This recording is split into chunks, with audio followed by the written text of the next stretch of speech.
para sa operasyon na gagawin natin sa February 20 at 21 in coordination with Ramon Magsaysay Foundation na pinamumunuan po ng ating Tsuchi Eye Center, mga doctors po natin, at si Dr. Hattori na isa rin pong Ramon Magsaysay awardee po. Karamihan nga po na natawagan po natin ay mga 2022 pa hanggang ngayon hindi pa rin po naoperahan dahil sa kakulangan nga po sa pera para sa kanilang pagpapagawa ng kanilang mga laboratory. Pagkatapos po ng kanilang laboratory, sila po ay babalik para sa kanilang clearance na gagawin din po ng ating mga doctors na mga bawang mga volunteers.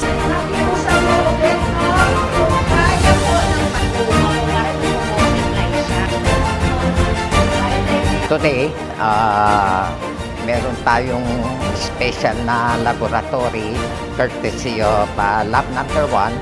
Ito ay galing sa Subic, owned by Lions, our second vice district governor, Face Andaya. I talked to her kung maaari i-service sa atin ito because these people are all scheduled for our cataract operation. So we need a medical clearance, mainly. We should have our ECG, chest X-ray, CBC, and FBS, yung sugar. Thank you very much to the Lions for helping Tsuchi for this in this occasion.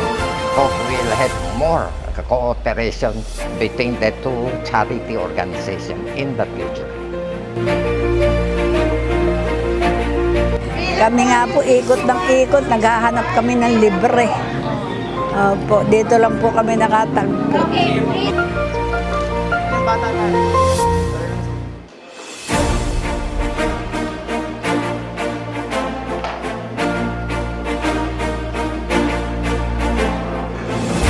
Sobrang laki po kasi wala akong pampagamot sa mata ko.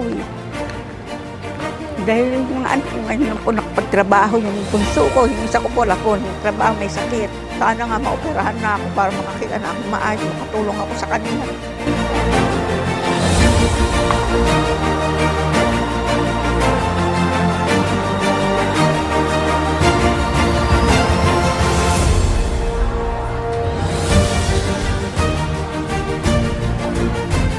Tuwa kami kasi kahit papaano malilibre yung aming laboratory. Kasi hindi ko kaya. Dati na kasi ako nagpa-ECG din sa kanya noon, nung nagkasakit din siya. Lahat yun, ECG, yung pagkuha ng dugo, lahat yun ang binayaran ko 3,500.